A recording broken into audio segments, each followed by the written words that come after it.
Hello, my name is Ryan Griffin, and I'm the Director of International Admissions here at the University of Missouri, often known as Mizzou, and wanted to take a few minutes today to talk about recommendation letters. So as counselors, you'll be writing a lot of recommendation letters for your students, and I think there's a few things we can keep in mind so that makes it a little bit more of an easy process. So number one, always think about the purpose of recommendation letters. As admissions counselors, we really look at recommendation letters as the piece that brings the student to life for us. We're able to learn a lot from resumes, see the extracurricular activities, we're able to learn a lot from transcripts, seeing the curriculum, the grades of the student. But a recommendation letter is where we can really start to differentiate between students that may fall into similar categories based on their resumes or their GPAs. It's also a real possibility for us then to feel as though we're knowing the applicants a lot better. And that comes from the personalized stories and examples that recommendation letters are able to provide.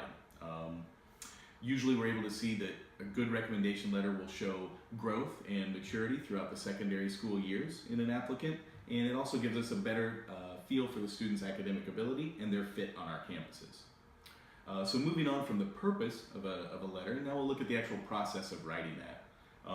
I think it's a very good idea to have students do some of the homework for the counselors by providing their recent resume as well as maybe a short brag sheet of some of the ideas that can get a counselor ready to start writing.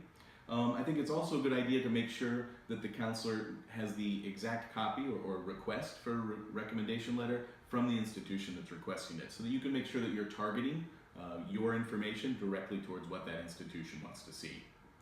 I also think it's very good when starting a recommendation letter that you use that first paragraph to introduce yourself and your relationship to the student. That's going to establish the credibility for you to be judging and writing this student to the recommendation in the recommendation letter. So that way the admissions committee or the scholarship committee is really able to see where that relationship is and how it is that you are able to provide this information about the student. So, in conclusion, good idea to always remember what the purpose of our recommendation letters are, to keep a few certain parts in mind when we're going through the process of writing it, including the idea of revision and using powerful language, not trying to avoid some cliches. And this way I think you'll be able to bring out your students the best and provide them the best opportunities for admission and scholarship at the universities to which they're applying. Thank you all very much for your work with students.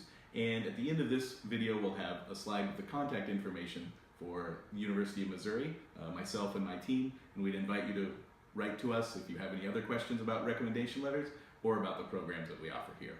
Thanks.